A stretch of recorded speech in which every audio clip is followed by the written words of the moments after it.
Hello guys, welcome back to my class.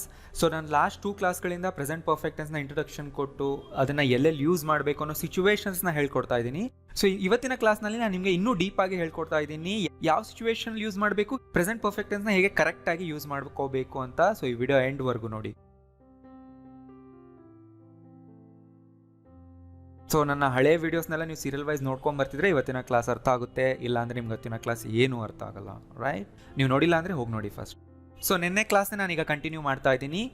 Situation number 2, ಕೆಲಸಗಳು ತುಂಬ ಹಿಂದೆ ನಡೆದಿದ್ರೂ ಕೂಡ ಪ್ರೆಸೆಂಟ್ ಟೈಮ್ಗೆ ಸಂಬಂಧ ಇರಬೇಕು. ಸೊ ಅದನ್ನು ಕಂಡುಹಿಡಿಯೋದು ಹೇಗೆ ನಾನು ಹೇಳ್ತೀನಿ. ಸೊ ಈಗ ನಾನು ಲೆಫ್ಟ್ ಸೈಡ್ನಲ್ಲಿ ಕೊಡೋದು past action, okay? So past action ಅಂದರೆ ಯಾವಾಗಲಾದರೂ ಆಗಿರಲಿ, ಬೆಳಿಗ್ಗೆ, ನಿನ್ನೆ, ಮೊನ್ನೆ, last week, last month, 10 years ಹಿಂದೆ ಯಾವಾಗಾದರೂ ಆಗಿರಲಿ ಪಾಸ್ಟ್ ಆ್ಯಕ್ಷನ್ ಅಂದ್ಕೊಳ್ಳಿ. ಸೊ ಆ ಆ್ಯಕ್ಷನ್ಗಳ ಎಫೆಕ್ಟ್ ಅಥವಾ ಅದರ ರಿಸಲ್ಟ್ನ ನಾನು ರೈಟ್ ಸೈಡ್ನಲ್ಲಿ ತೋರಿಸ್ತೀನಿ. ಸೊ ಪ್ರೆಸೆಂಟ್ ಸಿಚುವೇಶನ್ ಹೇಗಿದೆ, ಆ ಆ್ಯಕ್ಷನ್ನ ಪರಿಣಾಮ ಈಗ ನಮ್ಮ ಕಣ್ಮುಂದೆ ಏನು ಕಾಣ್ತಿದೆ ಅನ್ನೋದನ್ನು ಈ ಕಡೆ ತೋರಿಸ್ತೀನಿ. ಸೊ ಫಸ್ಟ್ ನೋಡಿಲಿ, I have broken my leg, ನಾನು ನನ್ನ ಕಾಲು ಮುರ್ಕೊಂಡಿದ್ದೀನಿ. ನೀವು ಈ ಆ್ಯಕ್ಷನ್ ಯಾವಾಗಲಾದರೂ ಆಗಿರಲಿ, 3 ಮಂತ್ಸ್ ಹಿಂದೆ, 6 ಮಂತ್ಸ್ ಹಿಂದೆನೂ ಕೂಡ ಆಗಿರಲಿ, ನೀವು ಇದನ್ನು ಹೇಳಬೇಕು ಅಂದರೆ ಪ್ರೆಸೆಂಟ್ ಸಿಚುವೇಶನ್ ಹೇಗಿರಬೇಕು? ಮೈ ಲೆಗ್ ಈಸ್ ಬ್ರೋಕನ್ ನಾವ್. What is the state of my leg? It is broken ನಾವ್. ಈ ಥರ ಸೆಂಟೆನ್ಸು ನಾನು ಹೇಳ್ಕೊಟ್ಟಿದ್ದೀನಲ್ವ ನಿಮ್ಗೆ ಆಲ್ರೆಡಿ. ಸೊ ಇವತ್ತು ನಾವೆಲ್ಲ ಬರೀ ಎಕ್ಸಾಂಪಲ್ಸ್ನ ನೋಡ್ತಾ ಇದ್ದೀವಿ. I have eaten too much, ನಾನು ತುಂಬ ತಿಂದಿದ್ದೀನಿ. ನಾವಿಷ್ಟೇ ಹೇಳ್ತೀವಿ, ಟೈಮ್ ಹೇಳಲ್ಲ. ಗೊತ್ತಾಗಿದೆ ಅಲ್ವಾ? I have eaten too much this morning at lunch ಏನೂ ಹೇಳಲ್ಲ. ಯಾಕೆ ಅಂದರೆ ಪ್ರೆಸೆಂಟ್ಗೂ ಕೂಡ ಅದು ರಿಲೇಟ್ ಇದೆ. ಪಾಸ್ಟ್ ಆ್ಯಂಡ್ ಪ್ರೆಸೆಂಟ್ನ ಒಟ್ಟಿಗೆ ನಾವು ಸೇರಿಸಿ ಹೇಳ್ತಾ ಇದ್ದೀವಿ. ಓಕೆ, ಪ್ರೆಸೆಂಟ್ ಸಿಚುವೇಶನ್ ಹೇಗಿದೆ ಹಾಗಿದ್ರೆ? My stomach is full. ಆವಾಗ ನೀವು ಹೇಳಬೇಕು I have eaten too much. So present situation ಈ ಥರ ಇದೆ. I have learned little English, ನಾನು ಸ್ವಲ್ಪ ಇಂಗ್ಲೀಷ್ ಕಲ್ತಿದ್ದೀನಿ. ಸೊ ಹಿಂದೆ ಯಾವಾಗಲೂ ಆಗಿದೆ. ಹಾಗಿದ್ರೆ ಪ್ರೆಸೆಂಟ್ ಸಿಚುವೇಶನ್ ಏನು? ಐ ಕ್ಯಾನ್ ಸ್ಪೀಕ್ ಇಂಗ್ಲೀಷ್ ನಾವು, ನಾನೀಗ ಸ್ವಲ್ಪ ಇಂಗ್ಲೀಷ್ ಮಾತಾಡ್ತೀನಿ. ಯಾಕೆಂದರೆ I have learned it. Please wait, he has gone inside, ಅವನು ಒಳಗಡೆ ಹೋಗಿದ್ದಾನೆ. ಅಂದರೆ ಪ್ರೆಸೆಂಟ್ ಸಿಚುವೇಶನ್ ಏನೀಗ? He is inside the room. ಅವ್ನು ಹೋಗಿ 1 ಅವರ್ ಆಗಿರಲಿ, 2 ಅವರ್ಸ್ ಆಗಿರಲಿ, ಅಥವಾ ಮಾರ್ನಿಂಗೇ ಹೋಗಿರಲಿ, but if he is still inside the room, ನೀವಾಗ ಏನು ಹೇಳಬೇಕು? ಆ್ಯಕ್ಷನ್, ಅವನು ಒಳಗಡೆ ಹೋಗಿದ್ದಾನೆ. He has gone inside. He hasn't taught me anything. ಅಂದರೆ ನೀವು ಒಬ್ಬ ಟೀಚರ್ ಬಗ್ಗೆ ಈ ಥರ ಹೇಳ್ಬೋದು, ಅವ್ರು ನಮಗೇನು ಕಲಿಸ ಇಲ್ಲ. ಸೊ ಹೇಳಿದ್ನಲ್ಲ, ನಾವು ಕನ್ನಡದಲ್ಲಿ ರೆಸ್ಪೆಕ್ಟ್ ಕೊಟ್ಟು ಮಾತಾಡುವಾಗ ಇಂಗ್ಲೀಷ್ನಲ್ಲಿ ಅದಕ್ಕೇನು ವರ್ಡ್ ಇಲ್ಲ, ಹಿ ಶಿ ಅಂತಲೇ ಹೇಳ್ತೀವಿ. ಅವ್ರು ನಮಗೇನು ಕಲಿಸಿಲ್ಲ. ಯಾವಾಗ ಹೇಳಬೇಕು ಇದನ್ನು? ಅವ್ರೇನು ಕಲಿಸಿಲ್ಲ ಅಂದರೆ ನಮ್ಮ ಪ್ರೆಸೆಂಟ್ ಸಿಚುವೇಶನ್ ಹೇಗಿರುತ್ತಾಗಿದ್ರೆ? I know nothing. ನಾನು ಇಲ್ಲಿಗೆ ಬಂದು 1 ಮಂತ್ ಆಯಿತು, 2 ಮಂತ್ಸ್ ಆಯಿತು, ಅಥವಾ 3 ಮಂತ್ಸ್ ಆಯಿತು, ಹೋಗಿ 6 ಮಂತ್ಸ್ ಆಯಿತು, ನನಗಿನ್ನೂ ಏನೂ ಗೊತ್ತೇ ಇಲ್ಲ ಈ 6 ಮಂತ್ಸಲ್ಲಿ. ಅಂದರೆ ಅರ್ಥ, he hasn't taught me anything. 6 months ಡ್ಯೂರೇಷನ್ನು ನಾನು ಮೈಂಡಲ್ಲಿ ಇಟ್ಕೊಂಡು ಮಾತಾಡ್ತಿದ್ದೀನಿ, ಫಸ್ಟ್ ಡೇಯಿಂದ ಇವತ್ತಿನವರೆಗೂ. ಅಂದರೆ ಪಾಸ್ಟಿಂದ ಪ್ರೆಸೆಂಟ್ ಎಲ್ಲ ಟೈಮ್ ಕವರ್ ಆಯ್ತಲ್ವಾ? ಅಷ್ಟು ಟೈಮ್ನಲ್ಲಿ ನೀವು ನನಗೇನೂ ಕಲಿಸಿಲ್ಲ. You haven't taught me anything. He hasn't taught me anything. My teacher hasn't taught me anything. ಈ ಥರ ಸಿಚುವೇಶನಲ್ಲಿ ಹೇಳಬೇಕು. See, I have found your keys ಅಂದರೆ I have the keys in my hand, ಅವಾಗ ಹೇಳಬೇಕು. My parents have gone to Mysore, ಮೈಸೂರಿಗೆ ಹೋಗಿದ್ದಾರೆ. Present situation ಏನು? They are in Mysore now. Somebody has let the dog in, ಯಾರೋ ನಾಯಿನ ಒಳಗೆ ಬಿಟ್ಟಿದ್ದಾರೆ. ಅಂದರೆ ಅರ್ಥ ಏನು? The dog is inside the house now. Somebody spilled coffee on the floor. Somebody's ಅಂದ್ರೇನು? Somebody has spilt. So spilt ಅಂದ್ರೇನು? ಚೆಲ್ಲೋದು. ಇದು ಯಾವುದರ ಪಾಸ್ಟ್ ಪಾರ್ಟಿಸಿಪಲ್? ಸ್ಪಿಲ್. ಅಂದರೆ ಯಾರೋ ಕಾಫಿನ ನೆಲ ಮೇಲೆ ಚೆಲ್ಲಿದ್ದಾರೆ. ಅಂದರೆ ಅರ್ಥ ಏನು? There is coffee on the floor ಈಗ. ಬಟ್ ಆ ಆ್ಯಕ್ಷನ್ ಯಾವಾಗಲೂ ಆಗೋಗಿದೆ. ಈಗ ನನಗೆ ಫ್ಲೋರ್ ಮೇಲೆ ಕಾಫಿ ಕಾಣಿಸ್ತಿದೆ ಅಂದರೆ ನಾನು ಈ ಥರ ಹೇಳಬೇಕು. We have studied 5 chapters. ನಾವು 5 ಚಾಪ್ಟರ್ಸ್ ಓದಿದ್ದೀವಿ. ಅಂದರೆ ಅರ್ಥ ಏನು? ಎಕ್ಸಾಮ್ ಇನ್ನೂ ಬಂದಿಲ್ಲ. ವಿ ಹ್ಯಾವ್ ಎಕ್ಸಾಮ್ ಟುಮಾರೋ, ಅಥವಾ we have exam today, we have exam this afternoon. ಆ ಥರ ಸಿಚುವೇಶನಲ್ಲಿ ಹೇಳಬೇಕು. ಎಕ್ಸಾಮ್ ಆಗೋದ್ಮೇಲೆ ನೀವು ಹೇಳಕ್ಕೆ ಬರಲ್ಲ ಪ್ರೆಸೆಂಟ್ ಪರ್ಫೆಕ್ಟ್ನಲ್ಲಿ. ಅವಾಗೆಲ್ಲ ಸಿಂಪಲ್ ಪಾಸ್ಟ್ನಲ್ಲೇ ಹೇಳಬೇಕು. ಆ ಟೆನ್ಸ್ ಬಂದಾಗ ನಾನು ಹೇಳ್ಕೊಡ್ತೀನಿ. ಸೊ ಗೊತ್ತಾಗ್ತಿದೆ ಅಲ್ವಾ? ನೋಡಿ ಹೇಗೆ ಪ್ರೆಸೆಂಟ್ ಸಿಚುವೇಶನ್ಗೆ ರಿಲೇಟೆಡ್ ಆಗಿದೆ. They have sent a nice gift ಅಂದರೆ I have the gift in my hands. The train has arrived ಅಥವಾ ದ ಟ್ರೈನ್ ಹ್ಯಾಸ್ ಕಮ್ ಅಂತ ಯಾವಾಗ ಹೇಳ್ತೀವಿ? When the train is on the platform. ಬಂದು ನಿಂತಿದೆ ಅಂದರೆ ದ ಟ್ರೈನ್ ಹ್ಯಾಸ್ ಅರೈವ್ಡ್ ಅನ್ಬೇಕು. I have told Ravi everything ಅಂದರೆ ಅರ್ಥ Ravi knows everything now. The winter has arrived ಅಂದರೆ ಅರ್ಥ it's very cold this month. The film has started ಅಂದರೆ ಅರ್ಥ ದ ಫಿಲ್ಮ್ ಇಸ್ ಪ್ಲೇಯಿಂಗ್ ನಾವ್. ಸೊ ಗೊತ್ತಾಯ್ತಲ್ವಾ? ಈ ಥರ ಪಾಸ್ಟ್ ಆ್ಯಕ್ಷನ್ ಪ್ರೆಸೆಂಟ್ಗೆ ರಿಲೇಟ್ ಆಗಿರುತ್ತೆ. ಸೊ ಈಗ ನೀವು ಈ ಥರ ಸಿಚುವೇಶನ್ನ ಕಂಪೇರ್ ಮಾಡಿ ಕೆಳಗಡೆ ಕಾಮೆಂಟ್ ಮಾಡಿ, ಒಂದು 5 ಎಕ್ಸಾಂಪಲ್ಸ್ನ, ಒಂದು 5 ಸೆಟ್ನ ಈ ಥರ ಮಾಡಿ, ಪಾಸ್ಟ್ ಆ್ಯಕ್ಷನ್ ಕೂಡ ಮಾಡಿ, ಅದರ ಪ್ರೆಸೆಂಟ್ ಸಿಚುವೇಶನ್ ಏನು ಅನ್ನೋದನ್ನ ಕೂಡ ಮಾಡಿ ನಾನು ಚೆಕ್ ಮಾಡ್ತೀನಿ. ನೆಕ್ಸ್ಟ್ ಸಿಚುವೇಶನ್ ನಂಬರ್ 3, ಇದು ತುಂಬ ಇಂಪಾರ್ಟೆಂಟ್, ಕೇರ್ಫುಲ್ಲಾಗಿ ಕೇಳಿಸ್ಕೊಳ್ಳಿ. ಈಗ ಒಂದು ಕೆಲಸ ಇನ್ನೂ ನಡೆದಿಲ್ಲ ಅಂತ ಹೇಳೋದಕ್ಕೆ, ಯಾವ ಕೆಲಸ, ಎಂಥ ಕೆಲಸ, ಅದು ನಡೆಯೋದಕ್ಕೆ ಇನ್ನೂ ಟೈಮ್ ಇರುತ್ತೆ ಅಂಥ ಕೆಲಸಗಳು ಇನ್ನೂ ಆಗಿಲ್ಲ ಅಂತ ಹೇಳ್ತೀವಿ. ಸೊ ಇನ್ನೂ ಆಗಿಲ್ಲ ಅಂದರೆ ನೆಗೆಟಿವ್ ಸೆಂಟೆನ್ಸೇ ಹೇಳಬೇಕಿಲ್ಲಿ. ಹಾಂ ನೋಡಿ, ಇಲ್ಲಿ ಬರೋದೆಲ್ಲ ನೆಗೆಟಿವ್ ಸೆಂಟೆನ್ಸ್ಗಳೇ. ಅಂದರೆ ಈಗ ನೋಡಿ, ನೆಕ್ಸ್ಟ್ ವೀಕ್ ಎಕ್ಸಾಮ್ ಇದೆ, ನಾ ಇನ್ನೂ ಎಕ್ಸಾಮ್ ಫೀಸ್ ಕಟ್ಟಿಲ್ಲ, ನನಗಿನ್ನೂ ಹಾಲ್ ಟಿಕೆಟ್ ಸಿಕ್ಕಿಲ್ಲ, ಗೊತ್ತಾಯ್ತಲ್ಲ, ನಾನಿನ್ನೂ ಈ ಮಂತ್ ರೆಂಟ್ ಕಟ್ಟಿಲ್ಲ, ನಾ ಇನ್ನೂ ಇವತ್ತು ಕಾಫಿನೇ ಕುಡ್ದಿಲ್ಲ, ಇವತ್ತಿನ್ನೂ ನಾನು ಬ್ರೇಕ್ಫಾಸ್ಟೇ ಮಾಡಿಲ್ಲ. ಅಂದರೆ ಅವಿನ್ನೂ ಆಗೋದಕ್ಕೆ ಟೈಮ್ ಇದೆ, ಬಟ್ ನಾವಿನ್ನೂ ಮಾಡಿಲ್ಲ. ಅಂದರೆ ನೆಗೆಟಿವ್ ಸೆಂಟೆನ್ಸ್ಗಳನ್ನ ಹೇಳ್ತೀವಿ ಪ್ರೆಸೆಂಟ್ ಪರ್ಫೆಕ್ಟ್ನಲ್ಲಿ. ಗೊತ್ತಾಯ್ತಲ್ಲ, ಐಡಿಯಾ ಬಂತಲ್ಲ? ಈಗ ಬರೋ ಎಕ್ಸಾಂಪಲ್ಸ್ ಎಲ್ಲ ಅದೇ ಥರ ಇರುತ್ತೆ. ಈಗ ನೀವೇ ಟ್ರೈ ಮಾಡಬೇಕು. ರವಿ ಇನ್ನೂ ಬಂದಿಲ್ಲ, ಯಾಕೆಂದ್ರೆ ಇನ್ನೂ ಟೈಮ್ ಇದೆ, ಬಟ್ ಇದುವರೆಗೂ ಇನ್ನೂ ಬಂದಿಲ್ಲ, ಬರ್ತಾನೆ. ಹೇಳಿ. Ravi hasn't come yet. ನೋಡಿ, ಇಲ್ಲಿ ನಾನು ಮತ್ತೆ ಅದರ ಬೇಸಿಕ್ ಸ್ಟ್ರಕ್ಚರ್ನ ಎಕ್ಸ್ಪ್ಲೈನ್ ಮಾಡಲ್ಲ. ಯಾಕೆ ಹ್ಯಾಸ್ ಬಂತು, ನಾಟ್ ಬಂತು, ಹೆಸೆಂಟ್ ಅಂದ್ರೇನು ನಾನು ಆಲ್ರೆಡಿ ಹೇಳ್ಕೊಟ್ಟಿದ್ದೀನಿ. ನೀವೇನಾದ್ರು ಫಸ್ಟ್ ಟೈಮ್ ನಾನು ವೀಡಿಯೋಸ್ ನೋಡ್ತಿದ್ರೆ ಹಳೆ ಕ್ಲಾಸ್ ನೋಡಿ. ಯೆಟ್ ಅನ್ನೋದು ಯಾವಾಗಲೂ ನೆಗೆಟಿವ್ ಸೆಂಟೆನ್ಸ್ನಲ್ಲೇ ಬರುತ್ತೆ, ಆರ್ ಕ್ವಶನಲ್ಲಿ ಬರುತ್ತೆ, ಇನ್ನೂ ಅನ್ನೋ ಮೀನಿಂಗ್ ಕೊಡುತ್ತೆ. ಸೊ ನೆನ್ಪಿಟ್ಕೊಳ್ಳಿ, ಯಾವಾಗಲೂ ಅದನ್ನು ನೆಗೆಟಿವ್ ಸೆಂಟೆನ್ಸ್ನಲ್ಲೇ ಹಾಕಬೇಕು. Ravi hasn't come yet. ನಾನು ನನ್ನ ಎಕ್ಸಾಮ್ ಫೀಸ್ ಕಟ್ಟಿಲ್ಲ, ಇನ್ನೂ ಅಂತ ಸೇರಿಸ್ಕೊಳ್ಳಿ ಬೇಕಿದ್ರೆ ನೀವೇ. I haven't paid my exam fee yet ಹಾಕೋಬಹುದು ನೀವು ಇಲ್ಲಿ. ಸಾರಿ, ನಾನು ಇನ್ನೂ ಅದನ್ನು ಮುಗಿಸಿಲ್ಲ. I am sorry, I haven't finished it yet. Seema ಇನ್ನೂ ನನಗೆ ಫೋನ್ ಮಾಡಿಲ್ಲ, ಬಟ್ ನಾನು ವೆಯ್ಟ್ ಮಾಡ್ತಾ ಇದ್ದೀನಿ. Seema hasn't phoned me yet or called me ಅಂತಲೂ ಬರ್ಕೊಳ್ಳಿ ನೀವು, ಏನು ಡಿಫ್ರೆನ್ಸ್ ಇಲ್ಲ. ನಾ ಇನ್ನೂ ತಿಂಡಿ ತಿಂದಿಲ್ಲ. ಸೊ ನೋಡಿ, ಇಲ್ಲಿ ತಿಂಡಿ ತಿಂದಿಲ್ಲ ಅಂದ್ರೇನು? ಯೂಶ್ವಲಿ ಎಲ್ಲರೂ ತಿಂಡಿ ತಿನ್ನೋದು ಯಾವಾಗ? 8 o'clock, 9 o'clock, 10 o'clock ಒಳಗಡೆ ಅಲ್ವಾ? ನೀವು ಯಾವಾಗವರೆಗೂ ಹೇಳ್ಬೋದು ಅಂದರೆ ಆಲ್ಮೋಸ್ಟ್ ಲಂಚ್ ಟೈಮ್ವರೆಗೂ ನೀವು ಹೇಳ್ಬೋದು ಅಲ್ವಾ? 1 o'clock, 2 o'clockವರೆಗೂ ನೀವು ಇದನ್ನು ಹೇಳ್ಬೋದು. ಯಾಕೆಂದರೆ ಅಲ್ಲಿವರೆಗೂ ಟೈಮ್ ಇರುತ್ತೆ ತಿಂಡಿ ತಿನ್ನೋದಕ್ಕೆ ಅಲ್ವಾ? 12 ಗಂಟೆ ಆಯಿತು, 1 ಗಂಟೆ ಆಯಿತು, ಅವಾಗ ನೀವು ಹೇಳ್ಬೋದು ನಾನು ಇನ್ನೂ ತಿಂಡಿ ತಿಂದಿಲ್ಲ ನೋಡು, 1 ಗಂಟೆ ಆಯಿತು ಅಂತ. ಅಂದರೆ ಆ ಕೆಲಸ ಆಗೋದಕ್ಕೆ ಅಲ್ಲಿವರೆಗೂ ಟೈಮ್ ಇರುತ್ತೆ. ಆಮೇಲೆ ನೀವು ಲಂಚ್ ಟೈಮ್ ಆದಮೇಲೆ ಅನ್ಬಾರ್ದು I haven't had my breakfast yet. I haven't eaten ಕೂಡ ಅನ್ಬೋದು. ಐ ಹ್ಯಾವಂಟ್ ಈಟನ್ ಅಂದರೆ ತುಂಬ ಫಾರ್ಮಲ್ ಆಗುತ್ತೆ, ಮಾತಾಡೋವಾಗೆಲ್ಲ ಇದೇ ಥರನೇ ಹೇಳ್ತಾರೆ. I haven't had my breakfast yet. So ನೀವೇ ನೋಡ್ಕೋಬೇಕು ಸಬ್ಜೆಕ್ಟ್ ಯಾವುದು, ಹೆಲ್ಪಿಂಗ್ ವರ್ಬ್ ಯಾವುದು, ಮೇನ್ ವರ್ಬ್ ಯಾವುದು, ಆಬ್ಜೆಕ್ಟ್ ಯಾವುದು. ನಾನು ಇದನ್ನೆಲ್ಲ ಡೀಟೇಲ್ ಆಗಿ ಹೇಳ್ಕೊಟ್ಟಿದ್ದೀನಿ, ಸೆಂಟೆನ್ಸ್ನ ಡೈಸೆಕ್ಟ್ ಮಾಡಿ ಹೇಳ್ಕೊಟ್ಬಿಟ್ಟಿದ್ದೀನಿ ನಿಮಗೆ. ಓಕೆ, ಹಾಗಿದ್ರೆ 2 ಗಂಟೆ ಆಯಿತು, 5 ಗಂಟೆ ಆಯಿತು ಸಾಯಂಕಾಲ, ನಾನು ಇವತ್ತು ತಿಂಡಿ ತಿಂದಿಲ್ಲ ಅಂತ ಹೇಳಬೇಕು. ಅವಾಗ ಏನಂತ ಹೇಳಬೇಕು ಅಂದರೆ ಟೈಮ್ ಆಗೋಗ್ಬಿಟ್ಟಿದೆ, ನಾವು ಆ ಕೆಲಸ ಮಾಡೇ ಇಲ್ಲ, ಹಾಗೆ ಬಿಟ್ಬಿಟ್ವಿ ಅಂಥ ಸೆಂಟೆನ್ಸ್ಗಳನ್ನ ಸಿಂಪಲ್ ಪಾಸ್ಟ್ನಲ್ಲಿ ಹೇಳಬೇಕು. ಅಂದರೆ ಏನು ಹೇಳಬೇಕಿಲ್ಲಿ? I didn't eat my breakfast this morning ಅನ್ಬೇಕು. ಅಂದರೆ ನೋಡಿ, ಮಾರ್ನಿಂಗ್ ಆಗೇ ಹೋಯಿತು ತುಂಬ, ಅಂದರೆ ನೋಡಿ ಮಾರ್ನಿಂಗ್ ಆಗೇ ಹೋಯಿತು, ನಾನು ತಿಂಡಿನೇ ತಿಂದಿಲ್ಲ. ಸೊ ಒಂದು ಟೈಮ್ ಆಗೋದ್ಮೇಲೆ ಅದನ್ನೆಲ್ಲ ಸಿಂಪಲ್ ಪಾಸ್ಟಿಗೆ ಸೇರಿಸ್ಬೇಕು. ಆ ಟೆನ್ಸ್ ಬಂದಾಗ ನಾನು ಹೇಳ್ಕೊಡ್ತೀನಿ, ಬಟ್ ನಿಮಗೆ ಕಂಪೇರ್ ಮಾಡಿ ಹೇಳ್ತಾ ಇದ್ದೀನಿ ಇಲ್ಲಿ. ನಾನು ಇನ್ನೂ ಸ್ನಾನ ಮಾಡಿಲ್ಲ. I haven't had my bath yet. ನಮ್ಮಪ್ಪ ಇನ್ನೂ ಕೆಲಸದಿಂದ ಬಂದಿಲ್ಲ.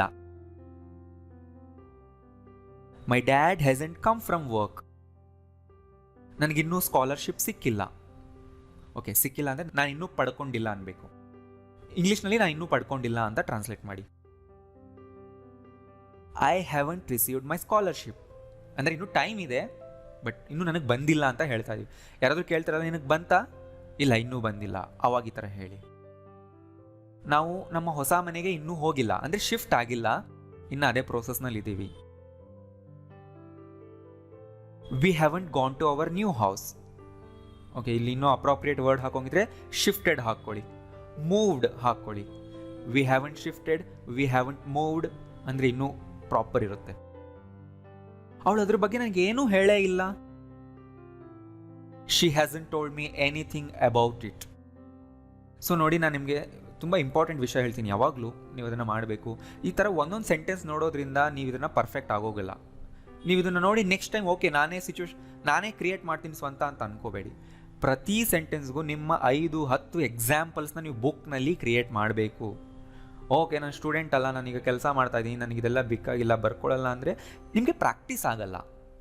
ಬರೆದಾಗ ಮಾತ್ರ ಪ್ರಾಕ್ಟೀಸ್ ಆಗುತ್ತೆ. ಬರೀರಿ, ಬರೆದಾಗ ಮಾತ್ರ ನೆಕ್ಸ್ಟ್ ಟೈಮ್ ನೀವೇ ಸ್ವಂತ ಸೆಂಟೆನ್ಸ್ನ ಕ್ರಿಯೇಟ್ ಮಾಡೋದಕ್ಕೆ ಥಿಂಕ್ ಮಾಡ್ತೀರಾ. ಯಾಕೆಂದರೆ ನೀವು ಬರೆಯೋವಾಗ ಥಿಂಕ್ ಮಾಡ್ತೀರಲ್ವ, ಅದಕ್ಕೆ ನೀವೇನೂ ಮಾಡಬೇಕಾಗಿಲ್ಲ. ಜಸ್ಟ್ ವರ್ಬ್ನ, ಸಬ್ಜೆಕ್ಟ್ನ, ಆಬ್ಜೆಕ್ಟ್ನ ಚೇಂಜ್ ಮಾಡಿ ಅಷ್ಟೇ. ಸೊ ಟ್ರೈ ಮಾಡಿ. ಅವರು ಈ ವಾರ ಏನೂ ಮಾಡೇ ಇಲ್ಲ. They haven't done anything this week. Okay, ನಾನು ಇಲ್ಲಿ ದಿಸ್ ವೀಕ್ ಅಂತ ಟೈಮ್ ಹಾಕಿದೆ. ನಾ ಹೇಳಿದ್ದೆ ನಿನ್ನೆ ಕ್ಲಾಸ್ನಲ್ಲಿ ಟೈಮ್ ವರ್ಡ್ನ ಹಾಕಬಾರ್ದು ಅಂತ. ಇದು ಸ್ಪೆಸಿಫಿಕ್ ಟೈಮ್ ಆಫ್ ಆ್ಯಕ್ಷನ್ ಅಲ್ಲ. ಅಂದರೆ ಇವತ್ತು ಸ್ಯಾಟರ್ಡೆ. ದಿಸ್ ವೀಕ್ ಅಂದರೆ ಏನು ಅಂದರೆ ಈ ಲಾಸ್ಟ್ ಮಂಡೇಯಿಂದ ಸ್ಯಾಟರ್ಡೇವರೆಗೂ ಟೈಮ್ ಬಂತಲ್ವಾ. ನಾ ಇನ್ನೂ ಈ ವೀಕ್ನಲ್ಲೇ ಇದ್ದೀನಿ, ಈ ವೀಕ್ ಮುಗಿದೋಗಿಲ್ಲ. ಈ ವೀಕಲ್ಲಿ ಏನೂ ಕೆಲಸ ಆಗಿಲ್ಲ ಅಂತ ಹೇಳ್ತಾ ಇದ್ದೀವಿ. ಸೊ ಅಂದಮೇಲೆ ದಿಸ್ ವೀಕ್ ಅನ್ನೋದು ಪ್ರೆಸೆಂಟ್ ಟೈಮೇ ಆಯಿತು. ನಾವಿನ್ನು ದಿಸ್ ವೀಕಿಂದ ಹೊರಗೆ ಹೋಗಿಲ್ಲ. ನಾಳೆ ಸಂಡೇ ಬರುತ್ತೆ, ಆವಾಗ ಲಾಸ್ಟ್ ವೀಕ್ ಆಗೋಗುತ್ತೆ. ಬಟ್ ದಿಸ್ ವೀಕ್ ಯಾವಾಗ ಅಂತೀವಿ ನಾವು? ಇನ್ನೂ ಆ ವೀಕ್ ಒಳಗಡೆನೇ ಇದ್ದರೆ. ನಾವು ಇನ್ನೂ ಆ ವೀಕ್ ಒಳಗೆ ಇದ್ದು ಇನ್ನೂ ಕೆಲಸ ಆಗಿಲ್ಲ ಅಂದರೆ ಈ ಥರ ಹೇಳ್ಬೋದು ನೀವು. ಸೊ ಪ್ರೆಸೆಂಟ್ ಪರ್ಫೆಕ್ಟ್ನಲ್ಲಿ ಕೆಲವು ವರ್ಡ್ಸ್ಗಳನ್ನ ಯೂಸ್ ಮಾಡ್ಬೋದು. ಯಾವ ಅಂದರೆ ಟುಡೇ, ನಾವು, ದಿಸ್ ವೀಕ್, ದಿಸ್ ಮಂತ್ ಅಂತ. ಇನ್ನೂ ಟುಡೇ ಅಲ್ಲಿದ್ದರೆ, ಇನ್ನೂ ದಿಸ್ ವೀಕ್ನಲ್ಲಿದ್ದರೆ, ಇನ್ನೂ ದಿಸ್ ಮಂತಲ್ಲಿದ್ದರೆ, ಆ್ಯಂಡ್ ಇರೋದಷ್ಟೇ ಅಲ್ಲ, ಇದ್ದು ಇನ್ನೂ ಒಂದು ಕೆಲಸ ಆಗಿಲ್ಲ ಇನ್ನೂ ಅಂತ ಹೇಳೋ ಕಡೆ ನೀವು ಯೂಸ್ ಮಾಡಬಹುದು. ಬಟ್ ಈ ಥರ ಹೇಳಬಾರ್ದು. ಕಳೆದೋಗಿರೋ ಟೈಮ್ ಹೇಳಬಾರ್ದು, ನೆನ್ಪಿಟ್ಕೊಳ್ಳಿ. Yesterday, last week, last Monday, ಈ ಥರ ಕಳೆದೋಗಿರೋ ಟೈಮ್ನ ಹೇಳಬಾರ್ದು. ನೀವು ಇನ್ನೂ ಟೈಮ್ ಒಳಗಡೆ ಇದ್ದು ಆ ಟೈಮ್ನ ಯೂಸ್ ಮಾಡ್ಬೋದು, ಆ ಟೈಮ್ ವರ್ಡ್ನ ಯೂಸ್ ಮಾಡ್ಬೋದು. ನೀವಿನ್ನೂ ನನಗೇನೂ ಕಲಿಸಿಲ್ಲ, ಆಗಲೇ ಬಂದಿತ್ತಲ್ವ. You haven't taught me anything yet. ನೋಡಿ, ಟಾಟ್ ಅನ್ನೋದು ಎಲ್ಲಿಂದ ಬಂತು? ಬೇಸ್ ವರ್ಬ್ ಏನು? ಕಲ್ತಿದ್ದೀರಾ? ವರ್ಬ್ ಲಿಸ್ಟ್ ಡೌನ್ಲೋಡ್ ಮಾಡ್ಕೊಂಡಿದ್ದೀರಾ? ಪ್ರಾಕ್ಟೀಸ್ ಮಾಡಿದ್ದೀರಾ? ನಿನ್ನ ಕೆಲಸ ಮುಗಿಸೇ ಇಲ್ಲ, ಬೇಗ ಮಾಡು. You haven't finished your work, do it fast. ನಾನು ನಾಳೆ ಎಕ್ಸಾಮ್ಗೆ ಏನೂ ಓದಿಲ್ಲ. I haven't studied anything for tomorrow's exam. ನಾನು ನಾಳೆ ಎಕ್ಸಾಮ್ಗೆ 5 ಲೆಸನ್ ಓದಿದ್ದೀನಿ, ಅಂದರೆ ಸ್ವಲ್ಪನೇ ಕೆಲಸ ಆಗಿದೆ. I have only studied 5 lessons for tomorrow's exam. Only ಅನ್ನೋದು ಯಾವಾಗಲೂ ತುಂಬ ಸರಿ ಬರೋದು ವರ್ಬ್ನ ಹಿಂದೆನೆ. ನಾನಿವತ್ತು ಕಾಫಿ ಕುಡ್ದಿಲ್ಲ. ಇವತ್ತು ಅನ್ನೋ ವರ್ಡ್ ಬಂತಲ್ವಾ, ಟುಡೇ ಅನ್ನೋದು ಹಾಕ್ಬೋದು, ಹಾಕಿ. I haven't had my coffee today. Today ಅಂದರೆ ನಾವು ಇನ್ನೂ ಟುಡೇನಲ್ಲೇ ಇದ್ದೀವಿ, ಆವಾಗ ಹೇಳ್ಬೋದು. ಬಟ್ ಎಸ್ಟರ್ಡೇ ಹಾಕಿ ಹೇಳಕ್ಕೆ ಬರಲ್ಲ ಇಲ್ಲಿ. ಇಲ್ಲ, ನನಗಿನ್ನೂ ಯಾವುದೇ ಮೇಲ್ ಬಂದಿಲ್ಲ, ಬಟ್ ನಾ ವೆಯ್ಟ್ ಮಾಡ್ತಾ ಇದ್ದೀನಿ, ಇದುವರೆಗೂ ಯಾವುದೂ ಬಂದಿಲ್ಲ. ಐ ಹ್ಯಾವಂಟ್ ರಿಸೀವ್ಡ್ ಎನಿ ಮೇಲ್. ನಾನು 2 ದಿನಗಳಿಂದ ನಿದ್ದೆ ಮಾಡಿಲ್ಲ. I haven't slept for 2 days. 2 days ಅಂದರೆ ನಿನ್ನೆ ಇವತ್ತು, ಆ 2 ಡೇಸ್. ನೀವು ನಿನ್ನೆ ಮತ್ತು ಇವತ್ತು ಮಲಗಿಲ್ಲ, ನಿದ್ದೆ ಮಾಡಿಲ್ಲ ಅಂದಾಗ ಮಾತ್ರನೇ ಹೇಳಬೇಕು, ರೈಟ್? ಇವತ್ತು ಚೆನ್ನಾಗಿ ಮಲಗಿದ್ದೀರಾ, ಬಟ್ ನಿನ್ನೆ ಮೊನ್ನೆ ನೀವು ನಿದ್ದೆ ಮಾಡಿಲ್ಲ ಅಂದರೆ ಆವಾಗ ಹೇಳಬಾರ್ದು ಈ ಸೆಂಟೆನ್ಸ್ನ. ಅಂದರೆ ಇವತ್ತು ನಿನ್ನೆ 2 ಡೇಸ್ ಆಯ್ತಲ್ವಾ. ಸೊ ಆಗಿದ್ಮೇಲೆ ಆ 2 ಡೇಸ್ನಲ್ಲೇ ನಾವು ಇನ್ನೂ ಇದ್ದೀವಲ್ವಾ. ಸೊ 2 ಡೇಸಿಂದ ನಾವು ನಿದ್ದೆ ಮಾಡಿಲ್ಲ ಅಂತ ಈ ಥರ ಹೇಳಬಹುದು. ನೋಡಿ, ಫಾರ್ 2 ಡೇಸ್ ಅನ್ಬೇಕು, ಫ್ರಮ್ 2 ಡೇಸ್ ಅನ್ಬಾರ್ದು. ಫಾರ್ ಯಾವಾಗ ಯೂಸ್ ಮಾಡಬೇಕು? ಡ್ಯೂರೇಷನ್ ಹೇಳೋದಕ್ಕೆ. For 2 hours, for 2 days, for a week, for a month, for few months, ಈ ಥರ ಹೇಳೋದಕ್ಕೆ. ನಾನು ಈ ವಾರ ಕಿರಣ್ನ ನೋಡೇ ಇಲ್ಲ, ಇನ್ನೂ ನಾನು ಈ ವಾರದಲ್ಲೇ ಇದ್ದೀನಿ, ನಾನು ಅವನ್ನ ಮೀಟೇ ಆಗಿಲ್ಲ ಈ ವೀಕ್ ಅನ್ಬೇಕು. I haven't seen Kiran this week. ಯಾವಾಗ ಅನ್ಬೇಕಂದ್ರೆ ನಾವಿನ್ನ ದಿಸ್ ವೀಕ್ನಲ್ಲೇ ಇದ್ದಾಗ. ನಾನು 1 ವಾರದಿಂದ ಕಿರಣ ನೋಡಿಲ್ಲ. ಹಾಂ, ಇಲ್ಲೂ ಕೂಡ ಸೇಮ್ ಅಗೈನ್ ಆ ವೀಕ್ನಲ್ಲೇ ನಾವಿದ್ದೀವಿ, ಆ ವೀಕ್ ಇನ್ನೂ ಮುಗ್ದೋಗಿಲ್ಲ, ಅವಾಗ ಹೇಳಬೇಕು. ಹೇಳಿ, I haven't seen Kiran for a week ಬಂತ.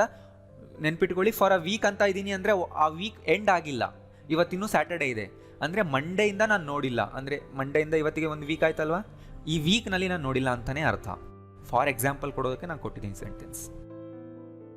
ನಾನು ಸೋಮವಾರದಿಂದ ಕಿರಣ್ನ ನೋಡಿಲ್ಲ ಹಾಕ್ಬೋದು, ಈ ಟೈಮ್ ಹಾಕ್ಬೋದು. ಯಾಕೆಂದ್ರೆ ಇದು ಸ್ಪೆಸಿಫಿಕ್ ಟೈಮ್ ಅಲ್ಲ, ನೆನಪಿಟ್ಟುಕೊಳ್ಳಿ. ಇದು ಸ್ಪೆಸಿಫಿಕ್ ಟೈಮ್ ಆಫ್ ಆ್ಯಕ್ಷನ್ ಅಲ್ಲ, ಒಂದು ಡ್ಯೂರೇಷನ್ ಕವರ್ ಆಗ್ತಿದೆ, ಪಾಸ್ಟಿಂದ ಪ್ರೆಸೆಂಟ್ ಟೈಮ್ ಕವರ್ ಆಗ್ತಿದೆ ಅನ್ನೋ ಟೈಮ್ ವರ್ಡ್ಗಳನ್ನ ಹಾಕಬಹುದು. But yesterday, last Monday, last Sunday ಈ ಥರ ವರ್ಡ್ಗಳನ್ನ ಹಾಕಬಾರ್ದು. I haven't seen Kiran since Monday ಅನ್ಬೇಕು. ಫ್ರಮ್ ಮಂಡೇ ಅನ್ಬಾರ್ದು, ಸಿನ್ಸ್ ಮಂಡೇ ಅನ್ಬೇಕು. ಫ್ರಮ್ ಅನ್ನೋದು ಯಾವಾಗಲೂ ಟೈಮ್ ಹಿಂದೆ ಹಾಕಲ್ಲ, ನೆನ್ಪಿಟ್ಕೊಂಬಿಡಿ. ಫ್ರಮ್ ಮೈಸೂರು ಅಂತೀವಿ, ಫ್ರಮ್ ಕಿರಣ್, ಫ್ರಮ್ ಸುಮಾ ಅಂತೀವಿ, ಫ್ರಮ್ ದೇರ್, ಫ್ರಮ್ ಹಿಯರ್ ಅಂತೀವಿ. But from Monday, from that day, from January ಅನ್ನಲ್ಲ, ಫ್ರಮ್ 2 o'clock ಅನ್ನಲ್ಲ. ಟೈಮ್ ವರ್ಡ್ಗಳ ಹಿಂದೆ ಫ್ರಮ್ ಹಾಕಲ್ಲ, ಸಿನ್ಸ್ ಹಾಕ್ತೀವಿ. ಸಿನ್ಸ್ನ ಕೆಲಸನೇ ಅದು, ಅಂದರೆ ಒಂದು ಟೈಮಿಂದ, ಸೋಮವಾರದಿಂದ, ಮಂಗಳವಾರದಿಂದ ಅಂತ ಹೇಳೋದೇ ಕೆಲಸ. ನಾ ಇನ್ನೂ ರೆಂಟ್ ಕಟ್ಟೇ ಇಲ್ಲ. I haven't paid my rent yet. ನಾನು ಈ ತಿಂಗಳು ರೆಂಟ್ ಕಟ್ಟಿಲ್ಲ, ಅಂದರೆ ಇನ್ನು ಆ ತಿಂಗಳಲ್ಲೇ ಇದ್ದೀನಿ. I haven't paid the rent this month. ನಾ 3 ತಿಂಗಳಿಂದ ರೆಂಟ್ ಕಟ್ಟಿಲ್ಲ, ಅಂದರೆ ಇನ್ನು 3rd month ಎಂಡ್ ಆಗಿಲ್ಲ, ಬಟ್ 3 months ನಾನು ಕಟ್ಟಿಲ್ಲ. I haven't paid the rent for 3 months. So ಇಲ್ಲಿ ಯಾವುದು ಸ್ಪೆಸಿಫಿಕ್ ಟೈಮ್ನ ತೋರಿಸ್ತಿಲ್ಲ, ಒಂದು ಡ್ಯೂರೇಷನ್ ತೋರಿಸ್ತಿದೆ. ಡ್ಯೂರೇಷನ್ ತೋರಿಸೋ ವರ್ಡ್ಗಳನ್ನ ಪ್ರೆಸೆಂಟ್ ಪರ್ಫೆಕ್ಟ್ ಟೆನ್ಸ್ನಲ್ಲಿ ಯೂಸ್ ಮಾಡಬಹುದು. ರೈಟ್, 3 monthsಯಿಂದ ಒಂದು ಕೆಲಸ ಆಗಿಲ್ಲ. ಸೊ ಇವತ್ತಿನ ಟಾಪಿಕ್ ಏನು, ತುಂಬ ಟೈಮಿಂದ ಒಂದು ಕೆಲಸ ಆಗಿಲ್ಲ ಅಂತ ಹೇಳೋದೇ ಅಲ್ವಾ.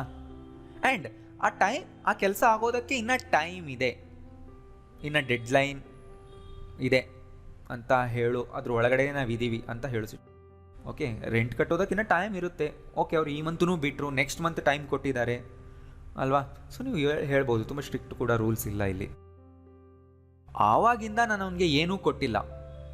ಆವಾಗಿಂದ ಅಂದರೆ ಅವತ್ತೇನೋ ಇನ್ಸಿಡೆಂಟ್ ಆಯಿತು, ಅವತ್ತಿಂದ ಇವತ್ತಿನವರೆಗೂ ನೋಡಿ, ಪಾಸ್ಟಿಂದ ಇವತ್ತಿನವರೆಗೂ ಫುಲ್ ಡ್ಯೂರೇಷನ್ ಕವರ್ ಆಯಿತು, ನಾ ಅವನಿಗೆ ಏನೂ ಕೊಟ್ಟಿಲ್ಲ. ಆವಾಗಿಂದ ಅನ್ನೋದಕ್ಕೆ ಇಂಗ್ಲೀಷ್ನಲ್ಲಿ ಏನು ವರ್ಡ್ ಹಾಕ್ತಾರೆ, ಸಿನ್ಸ್ ದೆನ್ ಅನ್ಬೇಕು. I haven't given him anything since then. I haven't given him. Right, ಗೊತ್ತಾಯ್ತಲ್ಲ. ಕನ್ಫ್ಯೂಷನ್ ಆಗ್ತಾ ಇದ್ರೆ ಈ ಕ್ಲಾಸ್ ಇನ್ನೊಂದ್ಸರಿ ನೋಡಿ, ಹಳೆ ಕ್ಲಾಸ್ ಕೂಡ ನೋಡಿ, ಡೌಟ್ ಹೋಗುತ್ತೆ. ರೈಟ್, ಇವತ್ತು ನಾನು 2 ಸಿಚುವೇಶನ್ ಎಕ್ಸ್ಪ್ಲೈನ್ ಮಾಡಿದ್ನಲ್ವಾ. ನಿಮ್ಮ ಕೆಲಸ ಏನಂದರೆ ವಿಡಿಯೋ ಇನ್ನೊಂದ್ಸರಿ ನೋಡಿ, 2 ಸಿಚುವೇಶನ್ ಸೆಂಟೆನ್ಸ್ ಮಾಡಿ ಕೆಳಗಡೆ ಕಾಮೆಂಟ್ ಮಾಡಿ, ನಾನು ಚೆಕ್ ಮಾಡ್ತೀನಿ. ಆ್ಯಂಡ್ ಅವಾಗಲೇ ಏನು ಹೇಳ್ಕೊಟ್ಟೆ, ಪಾಸ್ಟ್ ಮತ್ತು ಪ್ರೆಸೆಂಟ್ ಕನೆಕ್ಷನ್ ಹೇಳ್ಕೊಟ್ಟೆ, ಅದನ್ನು ಕೆಳಗಡೆ ಕಾಮೆಂಟ್ ಮಾಡಿ. ಆ್ಯಂಡ್ ಈ ವಿಡಿಯೋದಿಂದ ನೀವೇನಾದರೂ ಹೊಸದು ಕಲ್ತಿದ್ದೀರಾ ಅಂತ ಅನಿಸಿದರೆ ಲೈಕ್ ಮಾಡಿ, ಬೇರೆಯವ್ರಿಗೂ ಶೇರ್ ಮಾಡಿ. ನೀವು ಶೇರ್ ಮಾಡಿದರೆ ಎಲ್ಲರಿಗೂ ರೀಚ್ ಆಗುತ್ತೆ. Right, thank you.